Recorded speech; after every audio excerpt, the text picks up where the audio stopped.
Welcome back to She Shield. I'm your host, Sophia, and I'm going to start doing these intros that kind of explain and share who the guest speakers are, kind of what we talked about in the episode, because as you know, if you're a regular listener, we tend to jump around a little bit. And so I'm really glad you're here, first of all. Today, I'm talking with Tactical Belle. Belle is an incredible lady. I found her on Instagram. She's actually a faceless account. So if you go to our YouTube channel, where all of the long form video content for these episodes are, you'll see that her face is going to be blurred out. She likes to have a little bit of privacy in this world where privacy is very rare. So, as you all can understand, that's kind of how we're handling that. We had the most incredible conversation about what preparedness really is. I first asked her to define preparedness, and then we go in to talk about the spectrum of preparedness, everything from things like a natural disaster to full civil unrest. And we talk about some really important topics in that realm, everything from how to stay in communication with your loved ones all the way to how to prepare for water, both filtration and purification. So these conversations are some of my favorite. I've been a prepper for a long time. Of course, she puts me to shame with how much she's done, but it just is a really good opportunity to kind of audit yourself as we speak, to think of ways that you can become better prepared. Before we hop in, guys, I want to tell you about the concealment community. It is my absolutely free, 100% free Facebook group called the concealment community. I started this because I wanted to become more accessible to people like you, the listener, who takes time to listen to episodes like those given in She Shield. And I wanted to start hosting lives, and I didn't know where to do that, and do that for free and make it, as I said, accessible. I'm going to start rolling out one-on-one virtual classes. I'm going to start, sorry, cut that. Very soon, I'm going to have an online, as you all know, I'm a firearms instructor, so not only do I offer in-person classes, but very soon I will have my own concealed carry class in the Practical Shooting Training Library by Joey Sauerland on concealed carry. And then I'm also going to start offering one-on-one virtual training where we will set you up with your very own concealed carry setup that is best for you, as well as work on some firearms fundamentals using dry fire. Since we'll be across the screen, everything will be dry fire, but I'm going to start offering those soon. And the community is just a way to, in the meantime, connect with like-minded people and then hear about some of my updates when it comes to firearms instruction, if that's something you're interested in doing with me. All right, guys, thanks for sticking around this long to listen to that. If you haven't already, please rate the podcast. That is how we get seen and shared. In the meantime, let's hop into the episode. All right, guys. Well, I'm here today with Tactical Belle. I'm really excited for this episode in particular. The world is always taking a turn for the worse, it seems, especially nowadays. But we're here to talk about preparedness, and that's such, in my opinion, a subjective word. And I'm really excited to bring some definition to it today, talk about the spectrum of what is preparedness, and then jump into some real world applications. So, Belle, thank you for being here today. I would love for you to introduce yourself to the listeners. Yeah, thank you so much. I'm super excited to be here. For anyone who hasn't seen my page before, it's called Tactical Belle. I do a lot of emergency preparedness. That's everything from land navigation to emergency communication. I do a lot of survival stuff that's just basic, like how to start a fire. So there's a wide array of things on there. And I'm excited to talk about it today because I think a lot of people have a picture of preparedness or like what a prepper is in their head, when really we should all be prepared at some level, and there's a wide variety out there. Absolutely. Absolutely. I was telling you before this episode, which I feel no shame about this, okay? Because as a kid, I was probably more prepared than the other kids. So we'll say that. But I was fascinated with the idea of the zombie apocalypse. Like, I was watching The Walking Dead with my mom. I know this sounds really cringy, guys, but stay tuned. Stay tuned. I was watching the zombie apocalypse movies with her, like everything from Resident Evil to, there's a movie called The Scout's Guide to the Zombie Apocalypse. It's hilarious. If you haven't seen it, it's so worth the watch. But with that said, I was like obsessed with this idea of being prepared and wanted to protect my family. And then I remember growing up and being like, zombies probably aren't that practical. And then I found this podcast labeled Modern Day Zombies. And I was like, oh, that's interesting. And it went over how, like, the real zombie is the person who's not prepared. They're ill prepared and they loot or they steal from those who are prepared. And so that kind of drove me back into this idea of preparedness, wanting to not only be able to protect myself and my family, but also do basic life needs like eat and drink water. So it kind of, yeah, it's opened up this door to wanting to bring more clarity to this topic. So if you don't mind, I'm going to put you on the spot. How do you personally define preparedness? So, personally, I would say it's a hard question because it's a little bit different for Right? everybody. But for me personally, I think being prepared has to do with being prepared for any unexpected emergency. So there's a certain level of preparedness that I have when I go out hiking in the wilderness, because if I fall and break my leg, am I going to be able to get myself to safety or get in contact with emergency services? Like, what if you don't have service and you have to use your radio, you have to use satellite communicator? So I think there's a certain level of preparedness that you have to have, whether you're hiking, camping, or if you're stocking stuff at your house for, I don't know, a tornado or whatever it is. So to summarize, what would I say preparedness is? I would just say having not only the tools, but also being able to use those tools and be educated on what could happen and what you're going to do in the event of that emergency, and really planning prior to it, if that makes sense.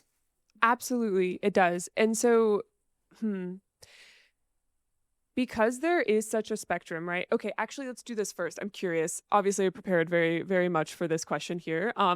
So would you say there are categories to preparedness? So like natural disaster all the way to like extreme civil unrest? Is there like a spectrum?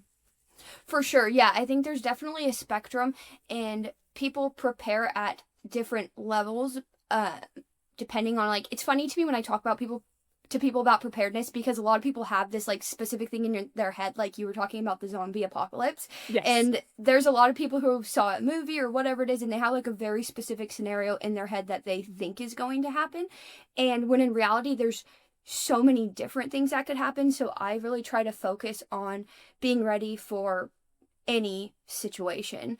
And yeah, I don't know. It's a hard question because people do have different levels of preparedness, but really it can all feed into the other one. Like if I'm prepared for the zombie apocalypse and I have all these radios, I have all this stuff, I'm also prepared if I go out camping or hiking for an emergency to occur, because hopefully I have emergency food, I have emergency radio, all that stuff. So they kind of all feed into each other.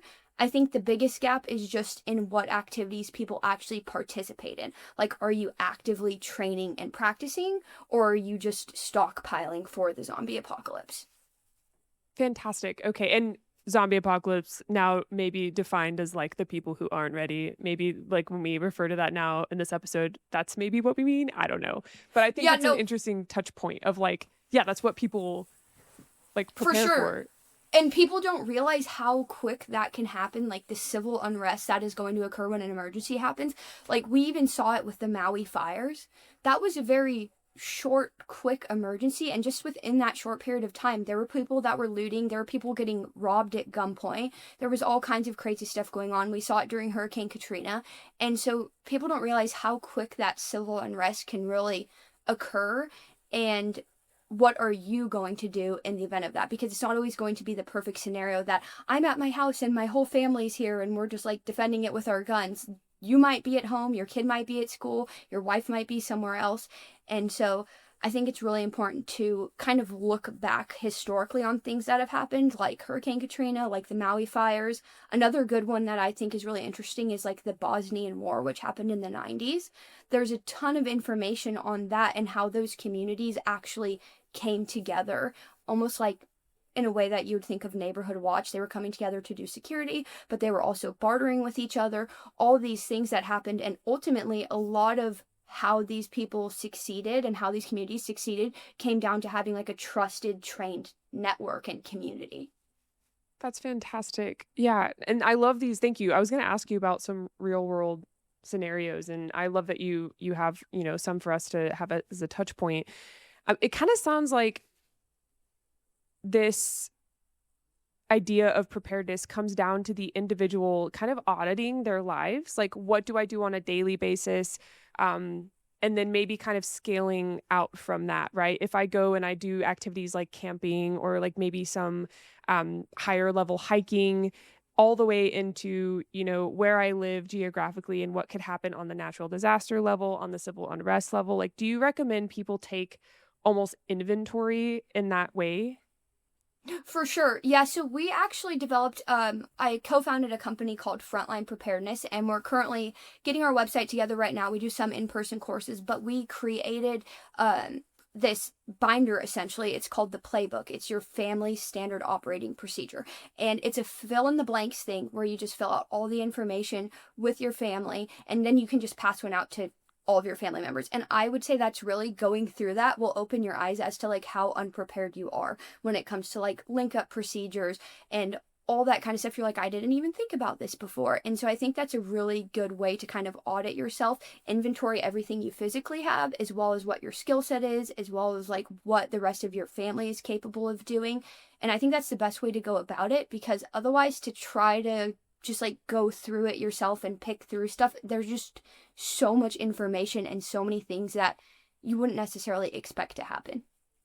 I love that. Yeah, a lot of the communication happens early. This is a conversation that I try to have with my family sometimes, and they've never been as like preparedness minded as me. I have a sister whose husband is very, preparedness minded. I don't know. I'm gonna come up with a better something like that. Something like that. Has a mind for that, and it wasn't until recently I moved away from home from Arkansas to Utah, and my mom and I have been talking about. First of all, I want to give context. You just talked about communicating with family. I live alone. I have a boyfriend I definitely want to have a game plan with in town. But I think about my family who's far away, and moving from like Arkansas to Utah was kind of this, it brought a lot of feelings of anxiety, because I was like, I don't have my mom like, down the road from me, or even just like 30 minutes from me. She's now states away.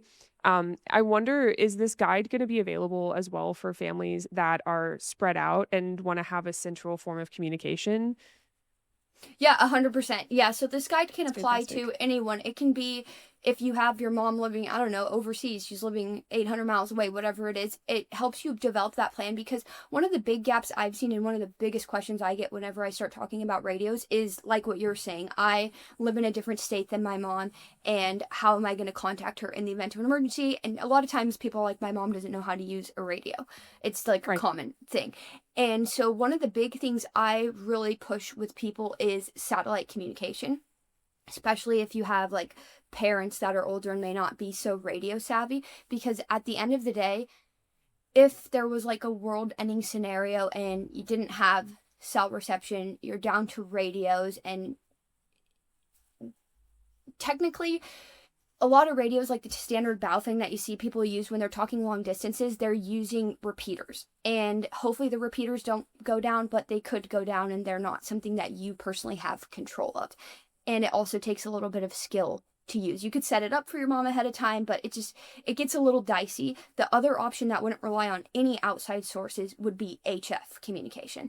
And that in itself is a whole other animal that it's hard to do. You have to have like some experience to do. It's an awesome thing. It's super cool because you don't need to use repeaters. It actually bounces off the ionosphere. It's a really cool thing to look into and like get into, and you can totally nerd out on it. But in terms of like having a parent or grandparent, I'm a big advocate for satellite communication.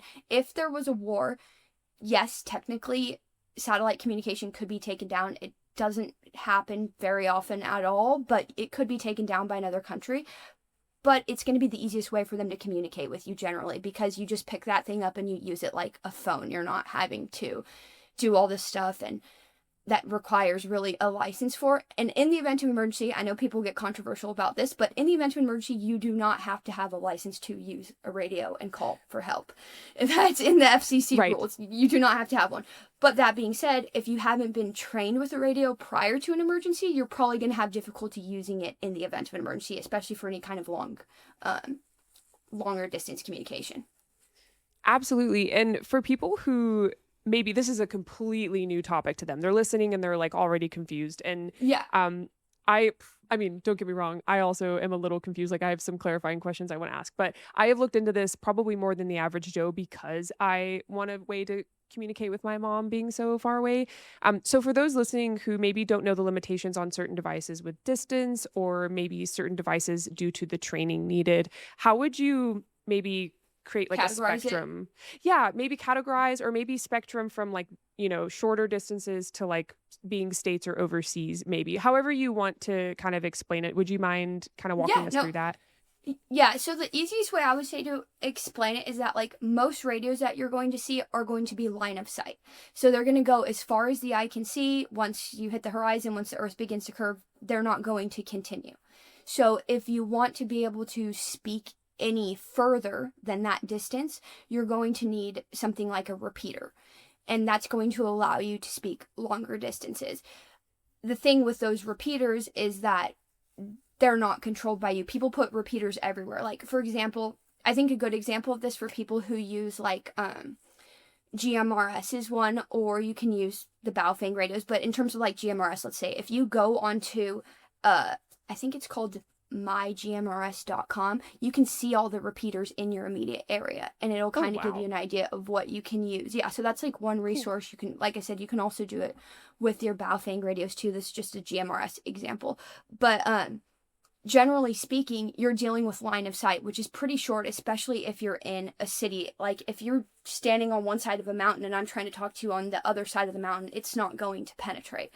So that's where HF comes in, really. That does not require any repeaters. One example of like an HF transceiver would be like the Xiegu X6100. ICOM also makes them if you want to like look them up just to see what they look like. And they're super cool. They do require a license technically to use, and honestly, if you don't have a license, you're probably not going to be able to use it. There's all kinds of different antenna configurations, all different stuff you do with it. But the cool thing with HF is, unlike most other radios, which are line of sight or require a repeater, is that it bounces off the ionosphere. So it allows you to talk essentially around the world without having to rely on any other resource. And there is things with like, you know, the earth and like solar flares and crazy stuff that can affect HF, but it's not going to be affected by humans taking it down like they could take down repeaters or take down satellite communication. Interesting. Okay, so okay. I know, sorry, this is like, you can go in a lot of holes. I'm trying to stay kind of vague with it so it makes sense, but there's a lot of information with the radios. You're doing a great job. I think I got lost in the sauce around, so is HF ham? So they kind of like, everybody will be like, oh, this is ham radio. Technically you need a ham license, but it's a higher level license for HF. HF, okay. Yeah. So it's an even higher level license. And HF is not quite satellite, right? You said it's ionosphere. It bounces off the ionosphere. So like a good example of it would be like if you're using a regular radio, it's going to like, it's not going to bounce off the ionosphere. It'll just go off into the distance and you're done once you hit the horizon. Whereas if HF, I could actually bounce it off the ground. I could bounce it off the ground and it can go. So it also bounces in the air and then it goes like this and it bounces. Interesting. And so that's why it's able to travel so far, is because it's not just going to, you know, go off into the distance like a regular GMRS, FRS, UHF, VHF, that kind of thing. Okay, and then as far as distance beyond that being traveled, satellite would be like the next. Yeah, satellite. I am a huge advocate for satellite. I love satellite communication. I think it's so slept on. People should talk about it more because satellite communication is so easy to use. Like I have the Spot X satellite communicator, which I like because it has a keyboard on it, so you can like text straight from it, which is kind of nice. Garmin also has quite a few that people use a lot. And that's really able to talk as long as you want. It could talk around the world, and it's just so user friendly. I mean, it's like using your iPhone. So it's the easiest one. It doesn't require a license. I think people shy away from it because it is like, it can be a little bit more pricey, whereas like you can go pick up a Baofeng for like $15, you know? Right. But in the event of an emergency, like that's when I go hiking, that's my primary thing that I would use if something happened to me and I need to get in contact with emergency services and I didn't have cell reception. I would go to a satellite communicator because it could just communicate the longer distances. It's so easy to use. So I would say, especially for people who have family that lives far away, or you have grandma or whoever, not everybody's a ham radio operator, I would highly recommend looking into satellite communication. Wonderful. And thank you so much, by the way, for going into depth on this. You're very much an expert in this, so I know it's hard to like come down and be like, okay, you know, let's say they know nothing. Well, and it's such a sensitive topic too. People get like really sensitive about, like this, how they feel about, you know, ham radio operators are like really love ham radio stuff. And so I try to be careful in like how I say things, because everybody has their different opinions on what they think would work best or what they set up for their family. But I just go from the place of, you don't know, let's say you don't know how to do anything. This is where you should start, you know? Yes, absolutely. I deal with that a lot in the gun industry. And like the way I've learned to do it is, first of all, it's my platform, right? So like I can talk about what I want. That's the whole point of being here. And same with you today. Like you're the guest speaker. You get to share your opinions, and like you can be honest about like what's subjective and what's objective. But I think you're doing a great job at explaining like pros and cons and like applications, and like I don't think anyone could get upset at that. I think this is great information. So I appreciate that. It sounds like redundancy is a recurring theme here, like For sure. having multiple modes of communication depending on distance, depending on accessibility, and of course who you're trying to communicate with. So in your personal life, I know you've said a few examples of like, this is what I use. Could you talk about how you've built out redundancy when it comes to communication?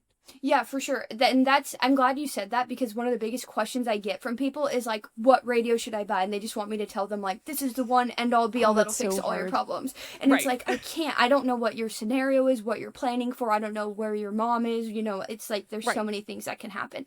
So for me, and redundancy is huge. Like, my boyfriend was in the military, and he will tell you a million times that the military loves redundancy. So he's like obsessed with redundancy. I can't even tell you how many different radios we have. So it's crazy. But I would say like my first form of communication is obviously, if you use your phone works, use your phone.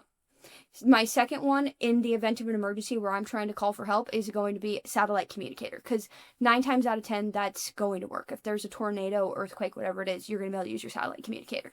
Then after that, I would move to a radio, and that kind of depends on what your level of like education is on it and who you're trying to get in contact with. You know, we do radio stuff all the time where we're just trying to talk to each other, you know, short distances, and we just use little GMRS radios. So depends what you're trying to do. There's a lot of different avenues you could go down, and I always tell people like, feel free to reach out to me if you have questions about radios, because we could dive in on, we've tested just about every radio, and we can really dive in on what exactly would probably fit your plan. Because there's also a lot of people who think, because I do emergency preparedness, they're thinking like about if they're trying to hide from somebody or doing some sort of level of like reconnaissance and stuff, which is a whole different spectrum. Obviously, I'm not going to be just like texting you on my phone. If I'm doing that, really, I should just try not to talk on the radio very much at all if I'm doing something like that where I don't want to be caught. So there's a few different things you could go down, and then you get into the legal side of it, which is like, legally, you're not allowed to, you know, do this or that. And so, yeah, there's a whole bunch of avenues, but I would say primarily use your phone if an emergency happens. If your phone doesn't work, use satellite communicator, and then after that, you can start getting into radios, and that's what I would do. Fantastic. Yeah, thank you so much for sharing that. I feel like that's a really good way to not just summarize everything you said, but like see that application of everything you just mentioned into one. So I super appreciate that. I want to make sure I ask this before we kind of pivot a bit. For someone listening who maybe wants to get in direct contact with you about specific questions they have that are maybe more niche, or they want to just like train with you one-on-one, where should they go to do that? And of course, I'll link this in the show notes. So, you know, we don't need to give like websites or anything. I'll make sure I link it. But how would they kind of access you for that? Yeah, I would say just message me on social media, on my Instagram, usually at Tactical Belle, and I try to get back to people as much as I can. Sometimes my inbox gets a little crazy, which I'm sure you're familiar with too. But yes, I do my best to try to get back to real questions that people have and kind of try to guide them through it. And that's really the purpose of us creating our company. And we're getting ready to launch our website soon for that, to be able to go more in depth and have these one-on-one meetings with people, and also provide classes that hopefully answer most of the general questions, because I get a lot of the same question, because a lot of people have the same question or confusion about these topics. Absolutely. That's so exciting, by the way. I love that you're creating a templated way. And yes, that will help your inbox so much. Yes, that's honestly led me to build my website too, because I'm like, it's all the same questions. And so you almost want to be like, I already answered this, but you can't expect them to like find that answer in a comment from like a year ago. So exactly. That's what happens. I'm like, I already actually did a video on that, but then it's like, you have to scroll back 100 videos. And it's like, I want to answer all people's questions because it's such an important topic. Yeah. But yeah, sometimes it's hard. So hopefully the website will organize it a little bit more for people. That's fantastic. I'm really excited for you. And I will make sure to link, at least for now, like your socials and any other links you have available so people can stay in contact with you.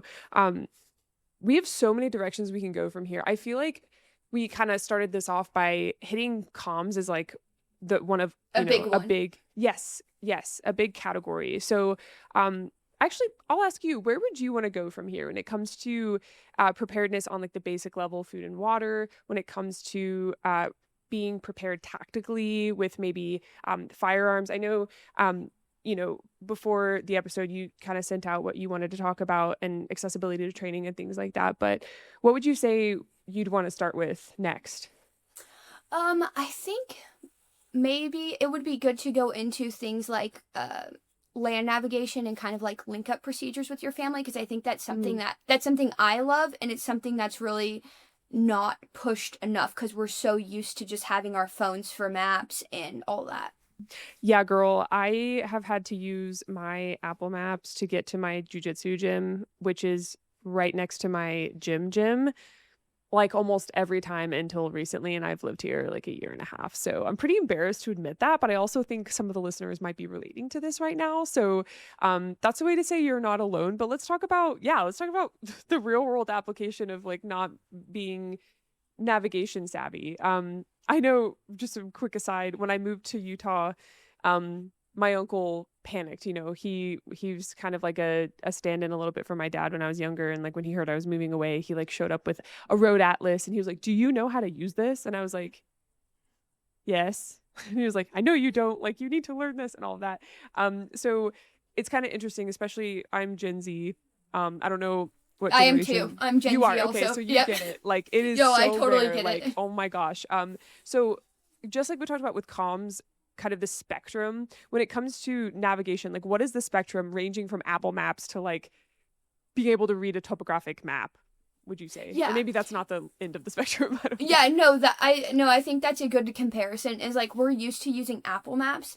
And then, like, the thing that I thought was really crazy, because we've been to, like, quite a few national parks lately, and they give you these maps that don't even have grid lines on them. They're, like, not topographic maps. And I'm like, what a crazy thing that you're sending me out here hiking and giving me this map, and it doesn't even have grid lines on it. And so, Huh. so I think that's why I'm like, okay, land navigation needs to be talked about more, because we need to normalize everybody being able to plot a coordinate on a map. And really, I would push for all of these national parks to just put some grid lines on your map. It's not that hard. You could get them for free. So I'm a big advocate for the way I learned land navigation was because I used to be horrible at navigation. I'm still not going to say I'm the best when I'm like driving, but I can read like a map when I'm actually doing land nav out hiking. It's a weird thing. I don't know, Sure. Yeah. but the way I learned was from geocaching, actually, which I don't know if you've Really? heard of that, I but have. That's you where have. someone Okay. like plants a prize and then you have to find it based on Yes. clues or okay. Exactly. Yes, that's Oh, cool. exactly it. Okay. Yeah, so that's actually how I learned. We were out hiking a bunch because we had just got our dog, and he's a cattle dog, so he's absolutely crazy. So Me we too. were Yeah. hiking all the time. Yeah. And so I started making maps on one of the big ones I like to use is Caltopo because it's free. You can actually go on their website. It's just caltopo.com. You put in your location, and then it'll come up with the map, and you can change it to different sizes. You can pick all kinds of preferences on there, and then you can print it at home for free. Or like my hack, I guess you could say, that I like to do is I download it and then I upload it to the Staples website, you know, like Staples where you have stuff printed and buy paper products and stuff.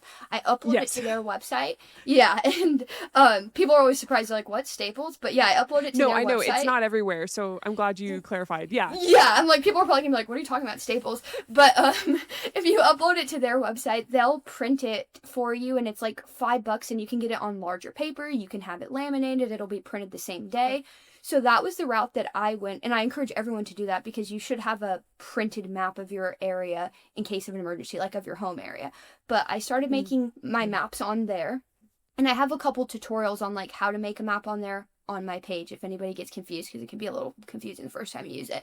But I would Yeah. print maps from there from where we were hiking, and then I would go on the geocaching app. And how geocaching works, like you said, is people hide little like trinkets and stuff like that, and so Yeah. it gives you the coordinates. So I would take the coordinates off there and I would plot them on the map and create a route, make a route card, all of that, and then we'd just What? go out hiking and we'd find them. And it was so fun because you actually find something. You're not just like, I'm just Yeah. walking to nowhere. And so that was ultimately how I learned to land nav. And I think like the first year we did it, we found like over 100 geocaches because I was just like super into it at the time. Okay, first of all, so freaking cool. That's so cool. Thanks for sharing that. Okay, before we get back to the official stuff, what's the coolest Yeah. thing you found, or like a top three? You know what? I don't know. We have okay. Some of the people have like told me they were like, "Oh, I found money. I found this and that." For whatever reason, all the geocaches in my area, I swear to God, they have been there for like 20 years. Like all of them are Oh so my old. gosh, Yeah, really? which is cool. But then it's like they don't have much stuff left in them, obviously, because people kind of like take trinkets out, put stuff in, or whatever. Yeah, So I haven't yeah. found any like cash prizes or anything. But Got it's more you. just been cool finds that are like I think it's cool how people hide them. Like some people are really crazy. Like I think one guy must have a 3D printer because he was like cutting stuff out and like making it look like the object and then putting it to it. And I was like, or somebody put like a fake rock. They actually put a fake rock in all the rocks, like buried within the rocks. And I don't even know how we found it. So it's kind of cool when people just to see how creative people are with it. That is so interesting. And so do you think I know nothing about the origination of the idea. Is it to promote things like land nav? I don't know. It's hard to say because I will say from like my personal experience of talking to other people that I've just like randomly ran into when I'm hiking that are geocaching that mostly use it's weird that I run into other people that do it too. I'm like That's awesome. yeah, but they're mostly using their phone, which Oh, like cool. I promote Sure. any kind of like, yeah, it's great to just go out there and do it. But like, if you actually want to land nav, plot it on your, usually I'll plot it on my map. And then when I was learning, I'd also plot it on like my GPS so I could like double check myself on there. Yeah. But I really promote plotting it on a map. And from the most of the geocaching I've seen, people mostly just use their phone. So I don't actually know why it was created, but I would assume it had to be originally something to do with land navigation because I don't know why else you would be doing it, but Yeah. That's super interesting. Okay. And I wonder, my guy and I were out hiking the other day, and on the way back from the top of the hike, when you're like on a hike and you're enjoying that one spot you find and you're just staring at the views, and you eventually get to the point where you're like, I am too tired. Like, if I stay here any longer, the hike down will be miserable. Like, it's time to go. yes, So we yeah. were pretty exhausted, and he's hiking with one arm. He's got an arm in a sling right now. We like rock climbed, and I was like, well, here we go. I might have to carry him back down. But with all that said, we go back down, and this guy, he's got a kid on his back. He's walking up towards us, and he's like, did you guys find the treasure? We were like, what? And he was like, yeah, there's $25,000 hidden in like What? Farmington Canyon, which is like a huge canyon close to where I live. And yeah, and we were like, no, we were exhausted at that point, so we were like, we don't even have the energy to like look this up. But Yeah. I thought that was kind of interesting. So someone had like planted a treasure of like 25 grand. That's I don't know if it's awesome. been found. We didn't like look it up, but I wonder if it is something related, like if land nav would be good for that, or if it's just Yeah. apparently it had to do with a poem. Like, it started with a poem, and then if you Okay. figured that out, it was like a little bit of Like a a true puzzle. scavenger hunt. Yeah, Yeah, puzzle. there's some of those on some of those on the geocaching app. Like there's some where they just straight up give you the coordinates, and then there's other ones where they have like you said they have like a poem and all that stuff. Huh. And yeah, I think in those cases land nav would probably be beneficial because you never know what hints you're gonna get in there from the poem in terms of like Yeah. identifying other land features in the area Yeah. and stuff like that. But it would definitely be a good land nav exercise to go out there and look Yeah. for it. That's so fun. I'll have to call him after this. I always do after my guest speaker episodes to be like, it went so well. But I'll call him after, and I'll have to tell him about this. Yes, That's if there's so still awesome. $25,000 there, maybe Yeah, I'll I know come what out we're to doing visit this you and we could weekend. go look. I was about to say, you absolutely should. Yes. Oh Yeah. my gosh. I'll look it up after this. I'll let you know what I find about it. I'll send you a link or something. But Yeah, for sure. I don't think we ever looked into it, but we were definitely curious. Just, yeah, we ended up going to get pizza, and then my brain just, You were like, yeah. pizza. Yeah, absolutely. Yeah. No, yes. No, that's so cool. Okay, so where do I want to go from there? The link you mentioned, I'll find a video that you've done on, how to actually use that Make a map. link. Yeah. Well, yeah, make the map. Okay, yes, I know what I wanted to ask you. So you said you should make an app of your local area. So what are some things once you have this map made and, say someone follows your tutorial step by step, what should be marked on the map theoretically, and then maybe like a why? This is so new to me Yeah. that I don't even know. The questions aren't really coming out that great, but No, what for do you sure. mark? Yeah, so, and we put that in our binder too to kind of address that for people is how you actually do like your where your meeting points are and stuff like Hmm. that. And that's a big thing, I think, is going over with your family, like points that you could meet at in the event of an emergency, have like a first one, a secondary, or whatever. Um, in case your first one doesn't work out. So I think it's important to mark those points.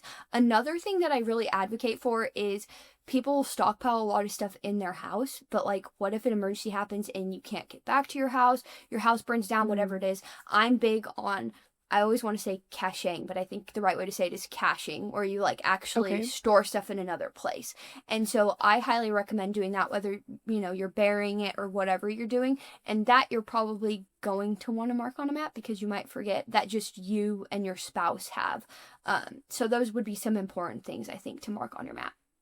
Absolutely. And then is there an incident in which you would, recommend marking like local stores? I know that's hard to say. We haven't gotten into like the food discussion yet. Hopefully, Yeah, for sure. the listeners prepared to the point where they have stores of food in a few locations. But would you say like certain local like mom and pops and or hospitals, anything like that, that should be also marked?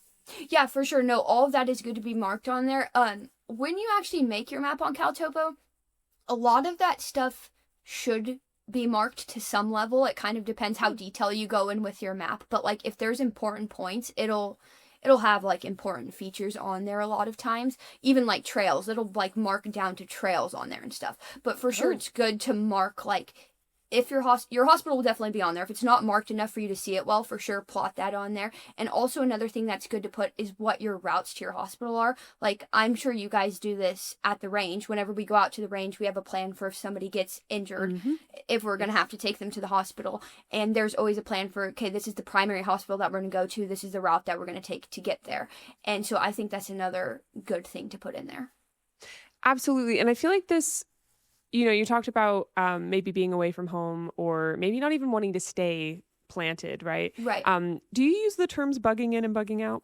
Yeah, Like, yeah, yeah, for okay, sure. you do. Okay, very cool. And I've learned that not everyone knows what that means. So, like, my definition at least, bugging in means as far as your preparedness efforts go, it's with the idea that you'll be staying at home if there's some type of disaster, which we're not really defining yet. But bug out is more so you have like a secondary location and then you're, preparing the necessary gear to get to that secondary location that may also have like gear stored there. Is that kind of roughly how you define those two? Yeah, for sure. Yeah, definitely. And I think that's another important thing to establish. And we've tried to put like things in place like within people's binder to fill out because different people have different standards depending on their situation, but Right. you should have planned prior to an emergency, like if this sequence of events happens, that means I need to get out of here, or if these things I'm going to stay here. And I think that's a really important thing to determine prior to an emergency, because during an emergency everybody's panicking, everything's going on. It's hard to make that decision whether you should stay bug in or whether you should bug out. And there's also different levels of that too. If I bug out, I might have to go on foot. That might be the situation. I might have my car. Another cool thing that we've been working on, this really cool project that's up and coming on my page. We've been working with a company on building essentially an emergency trailer. Like you could Oh, call it a bug out fantastic. trailer. Yeah, and there's different levels of it because to some degree, if you're camping in a trailer, even you should have emergency supplies in your trailer because anything could happen. But if you were in a bug out situation, something like a trailer or an RV would be great for that, because realistically, if you think about how much gear and food and just stuff you have, I can barely fit all my gear and targets for the range in the back of my car. So you're going Right. to want something a little bit bigger to store that stuff in, and even better if you can actually sleep in it. So I think it's good to like think about what your terms are for, like, if these happen, I'm going to bug in. If this happens, I'm going to bug out. And then what am I taking? Am I going to take a trailer? Am I going to be on foot? All those different potential options. Absolutely. And when I lived in Arkansas, to kind of like give a little bit of like my backstory here and maybe build off of that, my family has land in about 30 miles from my mom's home. And so when I was just I think I was in junior high, I actually mapped out, I like printed off some maps and highlighted a route for us to get there, that avoided like a major highway. I communicated with my family out in Oklahoma that, we would be coming to them. My mom and I started kind of preparing with some emergency food. I I didn't have any weapons yet. I did archery, and so I'm so glad I didn't know that couldn't do anything with this, but I had like a 35-pound recurve bow with like training arrows, and I was like, haha, I've got everybody, don't worry. Which nowadays, like obviously I know that that was not probably going to do anything, except for maybe piss somebody off. But I did have, a little bit of a plan, and I even mapped out like local mom and pop stores, and like I did a lot for like a junior high That's school awesome. kid. No, you were way ahead of your time. You were ahead of like most Thanks. adults I know preparing.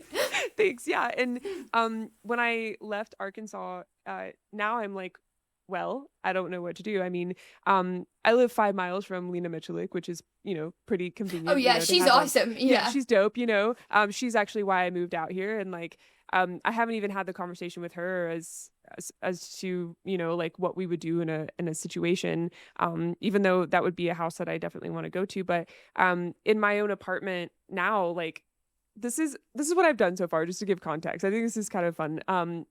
I have these like, when you like buy the juice jars, like the like the natural organic glass jar, Yeah. juice thingies. I fill those up. I have like a reverse osmosis filter, and I probably buy like 2 of those a week. And so you can imagine how many I've accrued. I always keep my glass because they don't recycle that here, and I always find ways to recycle it. And like, not to brag, but anyway, so I fill that up with reverse osmosis water, like, purified water. And then I have this random cabinet in my kitchen that I've always just like looked at and never known how to use it because it's weirdly narrow, but like very spacious in the back.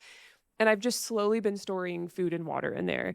I have some camping gear that I keep indoors. Like you said, I can't keep my camping stuff in my car because then I couldn't fit my range gear and I couldn't fit Yeah. like my gym in like Anything. my 40 activities. Yeah. Yeah. So I've gotten to where I just actually have a closet that's dedicated to all of that gear.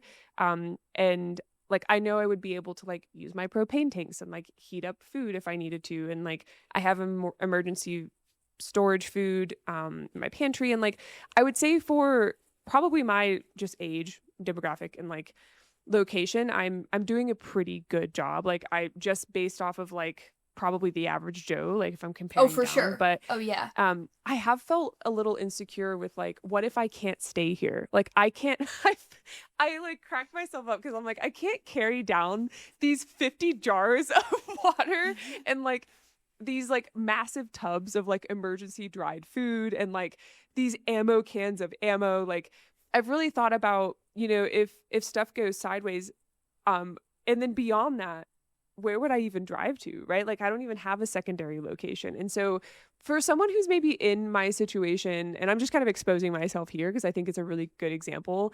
And I also have no shame. Obviously, I have a podcast. So I think this could be a good example of like, where would you start if you were me and you had these thoughts of like, I can't carry the glass jars down and I can't, you know, I don't maybe have a secondary location. No, for sure. And I'm glad you asked that question because that's a huge thing I feel like is lacking in a lot of like the preparedness and just like survivalist community in general that I see is they're really focused on like individual survivalism and like I'm all for that. I love the idea of like homesteading, have your own animals, grow all your own food, do the whole thing. But in reality, you're going to have a hard time if it's just you as an individual or, you and your spouse and something massive occurs. Really, who's going to thrive is going to be these communities that are trusted communities that have come together. And so, like, I'm a big advocate for building a community around you, whether that's like hopefully some people that are already trained in a lot of those fields, but even training people yourself. Like you said, you're not too far from Lena. So having a plan with her of like, hey, this is where we're going to meet up, all that kind of stuff, maybe keeping some stuff in a secondary location. Because like you said, in an event of emergency, you're not going to be able to carry it all down. So having some stuff in a place, whether that's buried out in the dirt somewhere at a location that only you and a couple other people know, or maybe it's at her house because that's going to be your main meeting point. Like we have a main meeting point area for our family that it's like everybody's going to try to get to this location. If like all hell broke loose, the world ended, like how are we going to come back together? Where would we want to all end up? So kind of having a plan in place of like where would we want to be in the end of this and setting things up to lead you to that place, if that makes sense. That makes a lot of sense. That makes a lot of sense. Yeah, I actually, my guy and his family, they have a really tight knit church community. Well, his parents do at least, and he lives really close to them. And we were all at dinner the other day, and they're so new to the gun world. They're like, so do you like have a gun on you right now? And I'm like, yeah. They're like, oh, very cool. Why is that? And I'm like, well, like, even though we're here, like someone, home intrusion, all that stuff, I'm like explaining all this to them. And they're like, well, like, how do you do with preparedness? And I told them about you coming on, by the way. I was like, oh, this is like interesting timing. Oh, awesome. Yeah.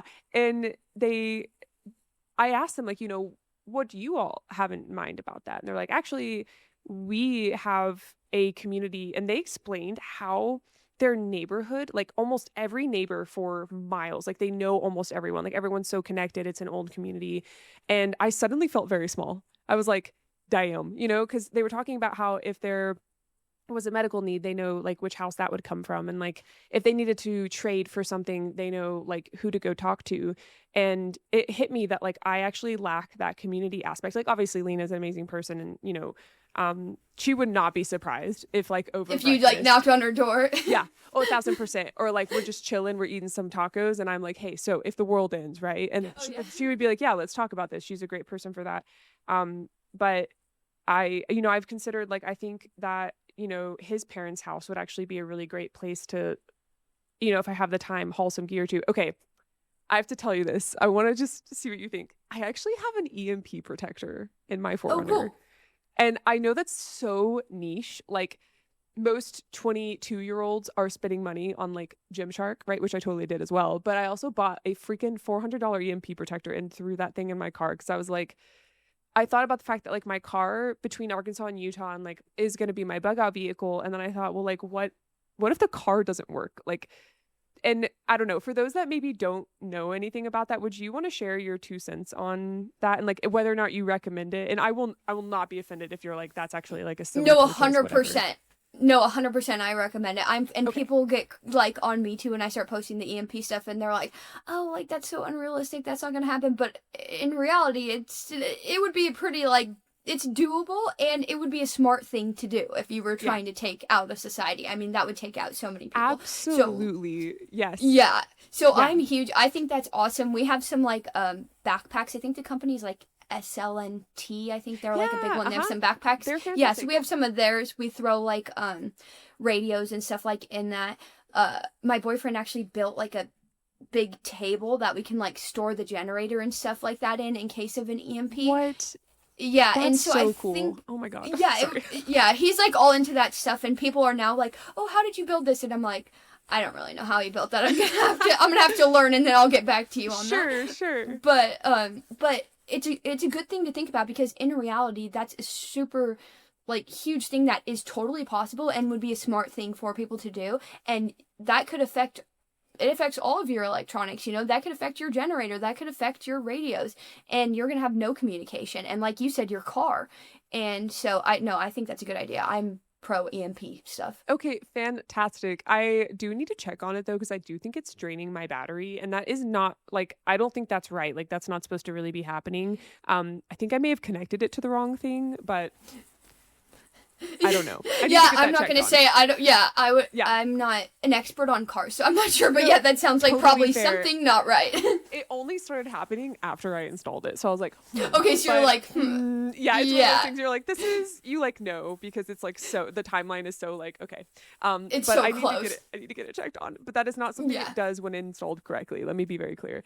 Okay, very cool. I'm glad we touched on that. I didn't actually. No, for sure. Didn't even write down to like bring that up today. And I hope I haven't derailed you too much. I think land nav kind of led me to think like, okay, some people are thinking they're going to be at home. And I think a lot of people think that your home is your comfort place. But like, if the natural disaster or say like a strike of some sort, whatever weaponry, whether it be like biological or, all the other types of weaponry out there, happened, exactly where you live, there would hopefully be a secondary spot. So, that kind of led me to that. For someone who's listening and they're like, oh man, like, well, I need a community, where would you recommend how did go they for start finding that? Maybe? Yeah. Yeah, you can find them near you. There's a lot of like, I would say like the ham operator community is huge into like emergency preparedness. They actually help a lot of people in emergencies. Like they were helping a lot when Hurricane Katrina happened in terms of like assisting in getting information from people and getting emergency services to help people out there that were stranded or whatever the case was during Hurricane Katrina. So the ham operator community really does serve a huge purpose when it comes to emergencies like Hurricane Katrina, where emergency services are just so overloaded and they have Sure. the capabilities to get that information and help people out. So I highly recommend looking into that. Another big thing I recommend looking into that won't necessarily get you in a group, but it will get you a lot of information, is if you look up your county Office of Emergency Services. So just whatever your, let's say your San Diego County Office of Emergency Services. Google that. They'll have all kinds of information in terms of like what radio frequencies, what their actual plan is. So you can know what your county's plan is going to be, what they're going to do, where they're going to be housing people in the event of an emergency, which I think is all beneficial information that you can kind of take and add into your plan. The biggest thing I would say though is take those with a grain of salt, because the county office of emergency services are fantastic and some I'm sure are better than others, but they do lack some things when it comes to like your personal plan, and that's really why we developed our company, was kind of to address all the things that they were lacking in there. So that I would kind of like say take it with a grain of salt, and then also build your own emergency plan, have your family playbook. And we also have this thing, we developed an acronym actually at our company, Frontline Preparedness, and it's called COAST, and it stands for Current Condition, Objective, Action Plan, Supplies and Services, and then Team Structure and Communication. And Fantastic. yeah, so it's basically just a simple plan that, oops, I'm like knocking my camera over. You totally. It just provides like a simple, repeatable process for assessing the situation, communication, all that kind of stuff, and linking up with your family. And it actually addresses that issue versus just like, where are we sheltering? How much food do we have? How much water do we have? This is like, you can actually put this plan in place if you're say your kid's missing during an emergency. This is the plan that you're going to follow to be able to go find your kid and be able to execute that correctly. That's fantastic. Oh my gosh. I honestly, not to say I didn't expect this because you're not, knowledgeable or something. I just didn't expect you to hit me with like, yeah, like ham radio people and like go to your county's resources. Like that's fantastic. I've never heard of this. And like I'm like kind of mind blown. No, I'm a huge advocate for that. The ham radio community, I would say ham radio community is great. Your local Office of Emergency Services is great. Make your own plan. That's the best thing that you can do. And then you can find other like-minded people around you. Like, you build your own community if you want to. Right. Because there's a lot of good groups out there, but it depends where you live. You're in Utah. There's a huge group in Utah. But yeah, it just depends where you live. That's fantastic. When you say there's a huge group, what do you mean by that? So there's a lot of in Utah, there's a lot of like emergency preparedness groups. There's one in particular I know with that Brave Lizard Tactical is affiliated with, and those guys are awesome. You got a lot of experience in terms of a lot of former special operations guys in that community. And so I could definitely afterwards talk to you a little bit and send you some information so you can link in with them. But I'm a huge advocate for, if you live in Utah, link in with them, because they are so prepared for emergencies, and they're just good people that are trying to prepare and educate other people. They're not going to be like, oh, hey, you don't know enough to be in our group. Like, they want to really lift their community up. And so, yeah, I'm a huge, like, I love their range, and they're like really good people. That's so fantastic. Yes, I would absolutely love that. I'll let them know you sent me and everything. I've wanted to do more education on preparedness, but kind of like concealed carry. I knew that it wasn't like my time to share things yet until I got more experienced. And it's hard when you're in an industry where other people maybe don't have that discernment, or they don't have the patience to wait to share information, things like that. But I've always kind of I've always prided myself on waiting until I felt like I could really back the content I deliver and like the education I give. And so it's really nice. Like, my podcast is a really incredible endeavor because I get to talk to people like you that have done the work. You're experts in your field. And, from there, I'm excited to meet these guys and and connect with them. I've always kind of, at least in my immediate family group and external family, I've felt kind of like a lone wolf, I think. And then I found out back in Arkansas, I found out like right when I was moving that I had an uncle who had like tons of acreage and a little homestead and like was a prepper for like his whole life, like ex-military. And I was like, you never told me about this guy. Like, what the heck? Yeah. I was like, who the hell's Nico? Like, why have I not heard this name, you know? Oh my God. Yeah. And I remember telling my mom, like, this needs to be a conversation you have with him, like building out those roadmaps. But I think it's one of those things. We live in such a fast-paced and almost like in a contradicting way, comfortable society, right? Like we're almost flooded with so much to do that this feels so intangible to start. And then at the same time, we are constantly being reinforced comfort, whether that be like scrolling on your phone and getting, entertainment at your fingertips, just back to back, that a lot of this goes kind of just ignored. And Oh, for sure. I had this whole, my guy and I had a whole, like, I live somewhere in Utah. I'm trying not to give away where I live, but I live somewhere in Utah where like we'll have like strings of jets passing by, like 10 jets back to back to back. And if you didn't know that there was, a training location nearby, you would probably think the world was ending. And we were talking about ignorance and bliss and like how, like with age, like the bliss declines, the ignorance declines, and like reality settles in. But we were also talking about how like we live in a society that reinforces ignorance, like because it benefits off of that.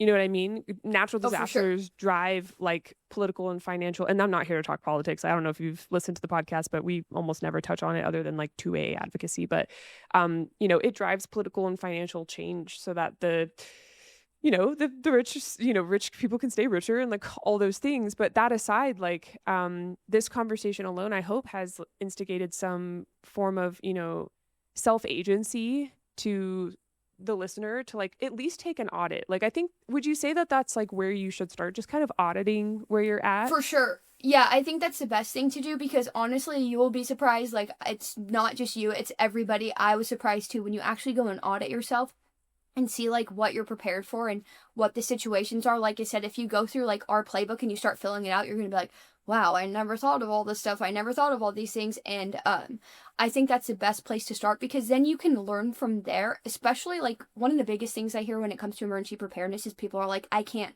afford to do it, which I totally understand. Like, I have had to do that on a budget forever too, and like piecemeal buy things. Like, I'm not going to buy $10,000 worth of product in one thing, Right. and just say, I'm going to put this much aside 1 month. There's one company, I think you know them, Ammo Squared, where they allow you to, Yes. yes, I love Yeah. them. They're great. They allow Love you them to too. you could set $10 aside a week and then build up your ammo stockpile. So there's ways you can do things on a budget. Yes. And not only that, but we have so much free access to information that you can learn how to do a lot of these skills. It doesn't cost any money to figure out what your meetup points are, what your link up procedure is with your family, to learn how to use that radio, to learn how to do some kind of land navigation. All that stuff is free.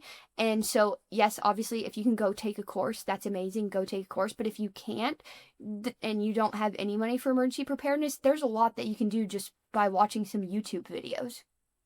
Absolutely. I really love that. And that's not, yeah, I feel like if you're listening to this episode and you haven't started your journey, I think it can feel overwhelming, but hopefully this is like a jump off place for you. And like maybe you just go home tonight and you like talk to your significant other, or you like, Yes, for next sure. time you're on the phone with your mom and you're talking about your crazy aunt and what she did recently to like piss off your mom or something, just like take a moment. It's very specific, I know.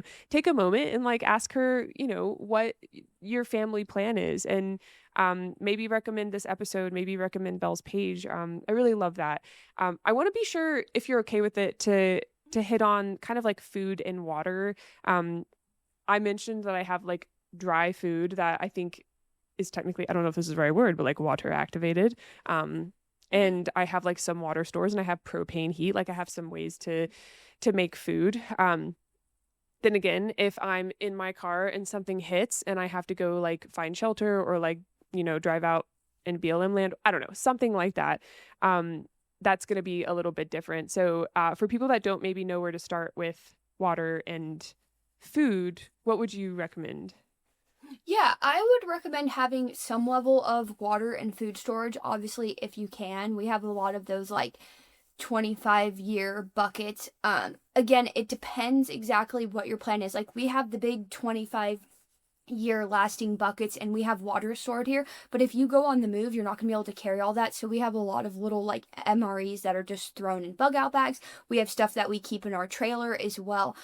So I think it's good to have a variety and be realistic in terms of like what you're actually going to be able to use and take with you. And then in terms of water, like I try to do some of storing water as well as some of having a water filter.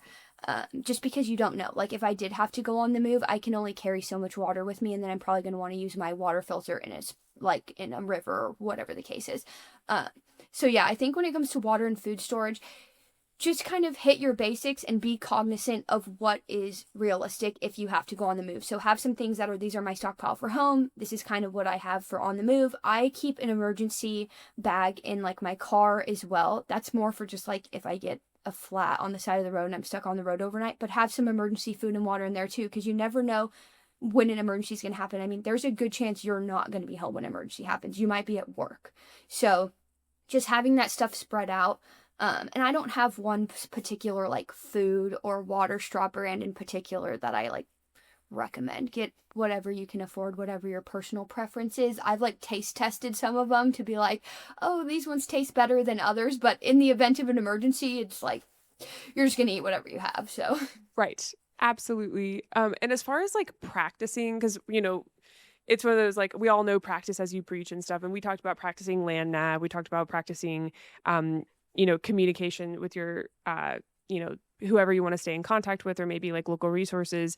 Do you also recommend testing out those purification tools as well as like, maybe take one of those MREs and like actually try to heat it up and like taste it? Of course, it wouldn't matter, sure, when you're surviving, but yeah, no, I think that's a great idea. Honestly, I think the more things you can test and play with, the better. Like, we taste tested the emergency food, kind of just to do it for a video to give reviews to people who were actually curious so they could be like, okay, yeah, I would prefer to buy this one because I know it tastes better. But I think it's good to do it like you said, just for knowing the ins and outs of it, because especially in an emergency, there's so many things that could happen, and you're like, I don't actually know how to use this thing, and I'm panicking, and I don't actually know how this works. And so, yeah, I think it's good to test all of your gear, test everything out. Really, camping is a good kind of way to test that out and actually eat those, you know what I mean? yes, my guy and I went camping. It was one of our first dates, and I brought the propane tank that I've had in my closet forever. And I sat it on the table, and he was like, "Great, like, do you want to show me how to use it?" And I was like, "Well, as you can see, I packed the instruction guide." And he was like, "Oh, gotcha." And we thought it was missing a part, which I was like, it very well might be. Like I've been moving this thing around. I've had it forever. And then at one point, like we thought the propane tank was gonna like blow up. Like I had a fire extinguisher in my car. Thank God. And I like put it near us when we were working on it. It took us like an hour to get this thing lit. So I hope that that is a testament to like do test your gear. And like honestly, it's been so long since we've camped. I probably need to go like retest it and get used to it again. But yeah, I love that. And go ahead. Yeah, no, I think that's a great example because we've had so many things just from going out, and whether it's like camping, doing land nav, whatever it is, where we've run into things and you're like, oh, I didn't know that could happen, or I didn't know that's how that worked. And so really there's no way to know unless you're going out and actively testing your gear. Yes.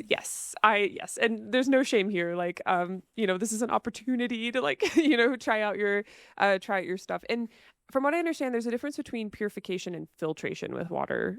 Like filtration being like removing sediment, and then purification meaning removing like other biologicals like bacteria.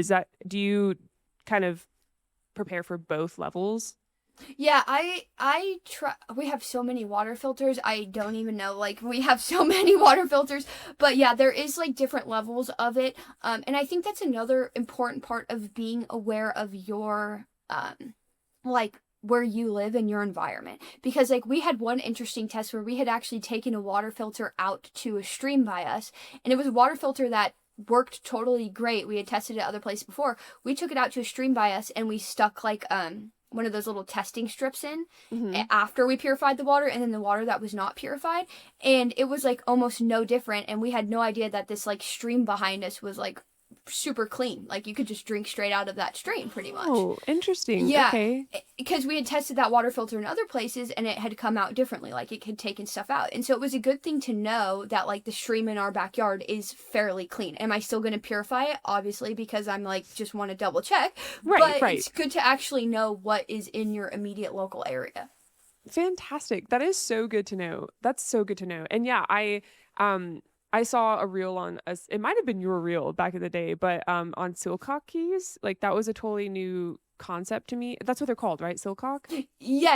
I have one of those, but yeah, I haven't made a video on it, so it must have been someone else. Oh, But those are super cool. got you. Yeah. How practical would you say those are? Like they're probably a couple dollars. I don't even remember. I think I spent Yeah, they're $5 pretty on cheap. it. Yeah, at Home Depot. And I think I got one for like the bug out bag I made for my mom and myself, and I watched like a tutorial on how to utilize it. But I think it's just the key to access water storage from Yeah. facilities around. Yeah. I don't know. Yeah. From like your local facilities, yeah.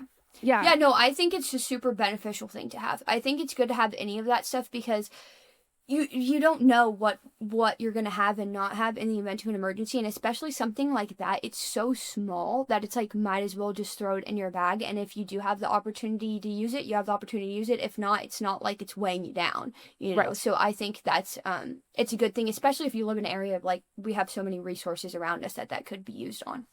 Fantastic. Okay, that's good to know. And if you all don't know what that is, just kind of look it up. It's a little tiny metal device that it's literally like a key to access water from devices that otherwise you could not access water from. Yeah, Um, exactly. It's like looks like a little X. It's just like a yes, metal X. Yeah. exactly, like the size of your two fingers crossed over, and then it's metal. Yeah, exactly. Yeah. Yeah, I thought that was an interesting tool. I was like, I must go get one, so I like ran over to Home Depot. Fairly small expense. Okay, the thing that I'm obviously going to be excited to talk about. All this is incredibly important, but firearms and like self-protection. I want to preface with like when I got into this and I got into guns, it was actually during COVID time. This was when like fear was very much the theme. Like it was one of the big reasons I wanted to continue to train other than just personal safety. But I remember I bought a rifle because I was like, I'm obviously going to need a rifle. I bought a plate carrier. I bought a bug out belt. I bought all the things that like I needed to feel better, even though I didn't know how to utilize them all. And then I had a buddy I was talking to, and he was like, what are you going to do when like the stores are still open and like the police are still active, and like maybe it's like there's a 72-hour window before things really go into mayhem. Like, are you going to walk into a Walmart with a plate carrier and a rifle? And I was like, well, no, it was one of those moments where I was like, obviously not. And so I actually have a bit of a scaled kind of firearms setup depending on how far we are into potential unrest. That starts with like, it's like my P365 fuse, those like, extendo 21 round mags, a few internal mag carriers, and then like a larger shirt to drape over that. That doesn't make me look like someone militant or someone to be robbed or like, in that situation where people are looting or they're stealing kind of things. For people wondering about, today's been cool. We've been talking about everything in like this almost like a spectrum. Do you all have some sort of setup for that? Like something that's maybe more covert all the way to like full on, plate carrier style?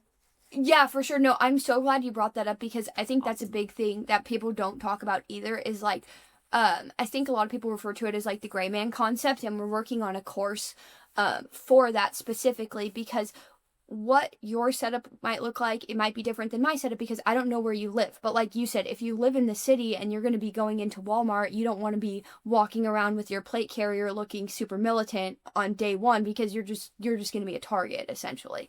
And so I think that's an important thing is to like know your environment, and you don't want to look like a threat most of the time. And Right. so having a plate carrier that you can maybe wear under your shirt, I don't know, I've personally had problems as like a girl, like even the ones that you wear under your shirt, I can't find one unless I wear like a baggy jacket. I can't find one that you like can't obviously see. Right. But My boyfriend can. He could wear them, and you're like, I have no idea that he's wearing them. And Right. they're lower level plates, obviously, because they're like soft armor. But I Yes. think it's important to try to, conceal when you can, especially at the beginning, because if you're just walking down the street with your rifle and your plate carrier on, you're just becoming a target. Absolutely. Yeah, absolutely. Do you have like a personal carry situation, like everyday carry loadout that you have ready for that type of, say, like bug out, or maybe just like to carry on your person around your property or whatever, compared to your everyday carry, like concealment setup? Does that change for you? Yeah, for sure. 100%. And another thing that's big, and I think you kind of mentioned this before the podcast, was like you were mentioning pepper spray. And like, I am a huge advocate for pepper ball guns because I will carry a gun to like, I usually have a Glock 19 that I'll carry, but I'm also a big advocate for carrying, like, we have the Berna pepper ball gun. We also, I think the other one's Tipman. It's like a big pepper ball rifle that we have that's more for like riot control. And I'm a huge advocate for having both because depending on the scenario, like, I don't always want to necessarily kill someone. You know Right. what I mean? And a lot of people also, if you're just not experienced with firearms or you don't feel comfortable shooting them, then maybe you shouldn't have a firearm. Maybe you can have a pepper ball gun or have some other way to deter someone. And so, or like, for example, if someone's stealing my TV and going to run out of my house, I might want to stop them with a pepper ball, but to me, that's not worth killing someone over. Right. So I think having that different levels of things that you use depending on what the situation is really important, and it's going to be a little bit different for everyone depending on your level of training, what you're comfortable with. And like I said, what, like, my boyfriend can actually, he can get away with wearing plates. I can't get away with wearing plates because you're going to see them under my shirt. So it's Right. kind of going to vary for everybody and their skill set. Absolutely. I actually am unfamiliar with the pepper ball gun. Is it Oh, just you like should a test it out. Yeah, It's absolutely. awesome. So you've like tested. Yes. So is it spray, or is it like, are they hard No, projectiles that aren't penetrative? they're hard projectiles. So essentially you can get pepper balls to put in there, or you can also get they have like kinetic rounds that you can shoot out of it. And then also some people have put like steel balls in there. I don't know that that's necessarily legal to do everywhere, so I'm Gotcha. not sure. Okay. But yeah, I Yes. know that people do that. But it's super cool because they essentially are similar to like a paintball gun because they're CO2 activated. But the Right. difference is that, I mean, there's some paintball guns that can do this, but like a big problem with the paintball guns was like if it would activate the CO2 and it would just be leaking out. So by the time you're going to go to shoot your gun, all the CO2 is already gone. Where with Right. these, like with the Berna, for example, the reason I really like the Berna is because you activate the CO2 with the trigger. So you can just leave the CO2 in there, you pull the trigger once that activates it, and then the second time you pull the trigger, you're shooting the pepper ball at the person. And Right. so I'm a huge fan of those. I'm a big advocate for them. And they're small enough that you can, I think they even have a smaller one now, like the one I have is a little bit bigger, but you can just put them in your purse, you can conceal carry them. It's super easy. And it's going to deter most people. Like some people will come back and be like, I'm just going to shoot someone if they come in my house. And so everyone has their own personal opinions and what their personal standards are, but Yes, of I highly course. encourage to try them out because they do work pretty good. That's fantastic. Yeah, I love pepper spray. I don't love, right, getting pepper sprayed, like, let's be for real, but I do love non-lethals. There's a I don't know if you know Chuck Haggard, Agile Training. His saying is it's the kind of tool between a harsh word and a gunshot, right? And I think that's a very practical way of looking at things. I think people who kind of say, oh, I would just shoot them, haven't really done, first of all, done any scenario training, like any type of training that has pushed you to having to make the decision to pull a firearm. Like, I think these are people who go out to a range and they set up a target about, 10 yards away, 7 to 10 yards away.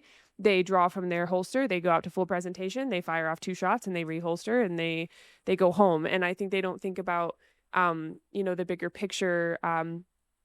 I try to tell people too, I learned this in a course called ECQC, Extreme Close Quarter Concepts with ShivWorks.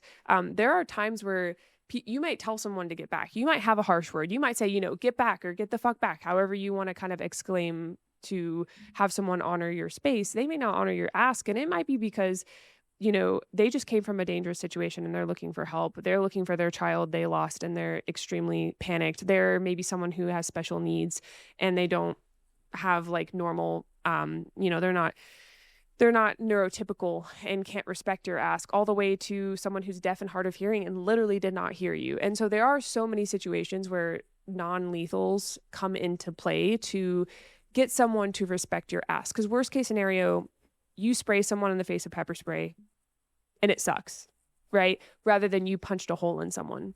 There's a Right. very big difference. And so I think this conversation of non-lethals is extremely important. And yes, sure, it is something that is extremely subjective, but at least we can be here to like offer some solutions and some expansion of idea of like, the gun is not the first, you know? Yeah, especially because like bullets travel and a lot of people don't. At least I feel like some people don't think about that. If you're in your house, you have an intruder, and I go to shoot them, and you miss, and it goes through the wall, and it hits your kid that's in the other room. I mean, that's Absolutely. completely possible. So those are just things to think about. Is what to mitigate those risks.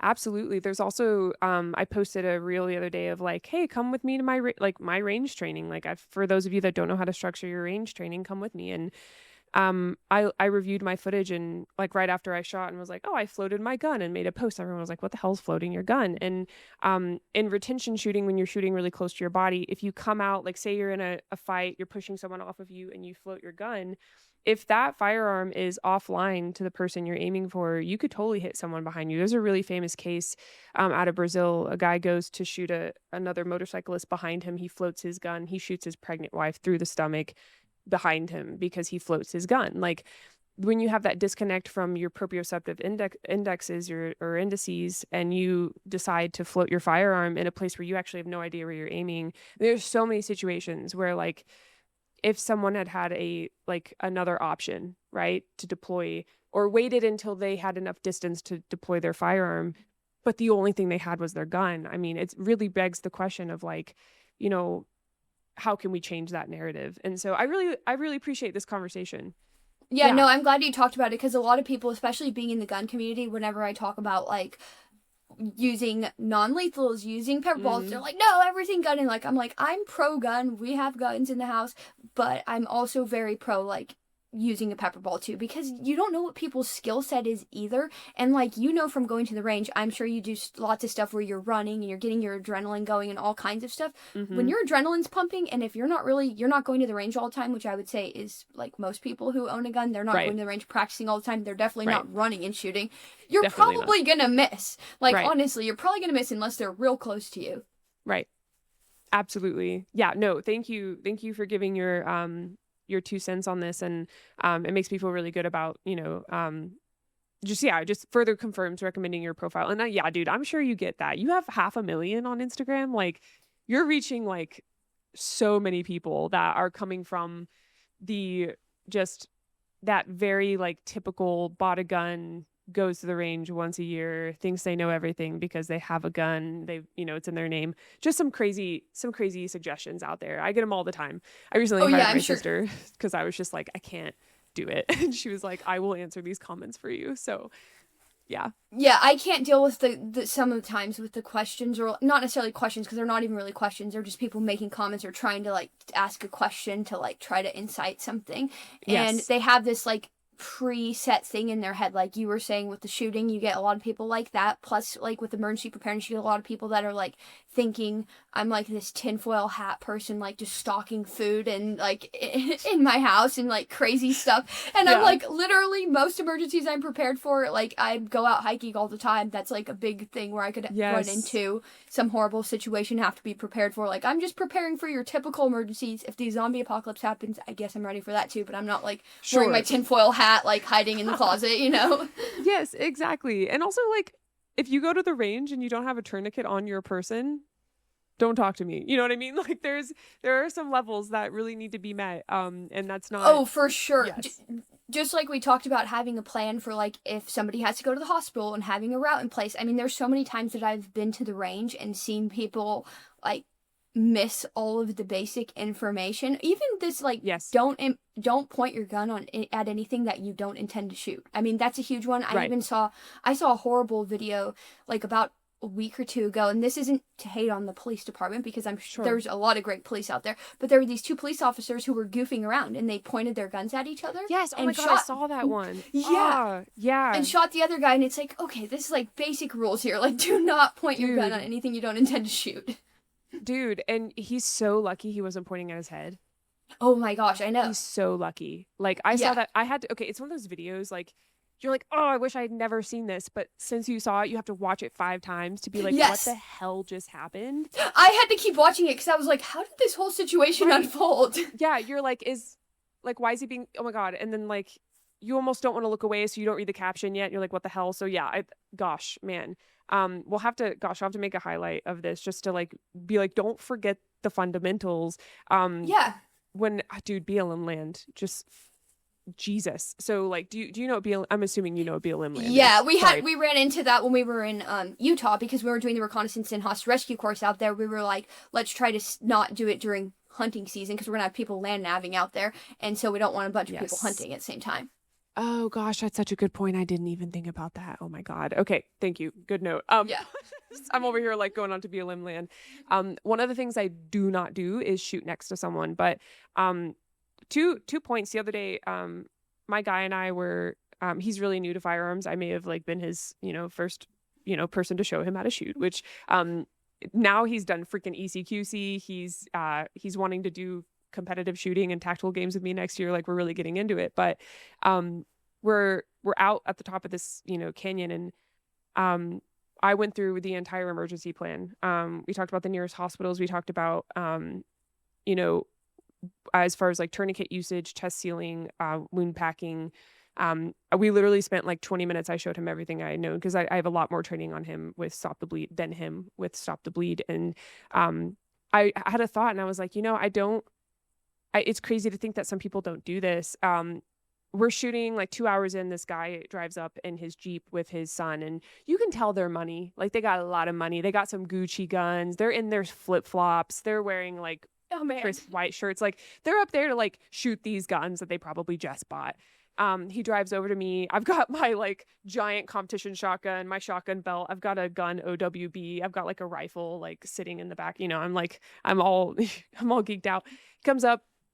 I was like, hi, sir, how's it going? Like, I always hit him with that really friendly, like, girly, like, how's it going? Like, Yeah. what are you out here to do? And he was like, well, we're here to just like have some fun and shoot. And I was like, fantastic. And I was like, how would you all feel about us using this backstop? We're literally going to be done in 10 minutes here. I had one more drill to run for training. And he was like, well, we'll just shoot perpendicular to you.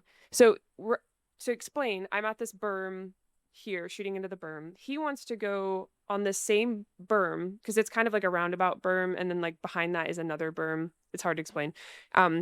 He wants to go to the side of me and shoot into the berm that way. And at first I didn't understand him, and so he was like, I'm just gonna go check out some options. So he drives around, and I see that they're putting up targets perpendicular to me. And my guy and I kind of looked at each other like, oh, hell no. So like, I walk over because I'm women are way less like, men are like more likely to be like right. Whereas like, if I walked up and I'm like, hi, so actually no. Yeah. I went up and I was like, hey, so I'm actually very uncomfortable with this. The reason is, if you even so just slightly cant your muzzle and fire off around, guess who's to the left of you? Yeah. So I'm actually not going to be okay with this. And we were here first. So like, listen, here's what we'll do. We're going to take 20 minutes. We'll pack up. He kind of like blows me off. He's like, you know what? We'll just go over there, like to the other further back berm. We're both shooting into the same direction, but we're offset enough. Quite frankly, I was hoping that we'd be done shooting by the time they even like get their car over there. So right, get set up. Dude, oh my gosh. But like, hit the what? Like, if they had been pointed in and at any point canted their wrist, there's just motion, and cooked off around, it goes into my boyfriend or myself. And I was mortified. I was actually like, I wasn't shaking, but I was like, if he just outright refuses, I'm just going to be like, hey, no worries. We're going to pack up. Just give us like 5 minutes to clear out. We've got a few steel in the ground. We're just going to grab those. We're going to go. Like, you guys, I was like, I'm not fighting with a dude who's holding a fucking AK in his hand. And like, I hope that goes to just explain to the listener, like, careful with that. Careful with BLM land. Like, not everyone has like the same standard, and like setting a just like we talked about setting a standard with like preparedness, like setting one for even like range visits. Like, gosh, sorry, I went on a little rant there. I No, haven't totally I processed that. That was appreciate like it. very recent. No, I appreciate it because that's a huge thing when I go to the range, and I think everybody experiences that at the range, and I'm always surprised by some of the stuff that people do, and I'm like, that is not safe. And the craziest part is that the people always that are being like unsafe are oftentimes people that have like the least amount of training, and you're like, Yes. you should definitely be like cognizant of what you're doing. So I think that's a great point, and like people should have a plan in place when you go to the range of like, these are the things that I need to do, these are the basic fundamentals of shooting, and if something does happen, this is what I'm going to do in the event of that.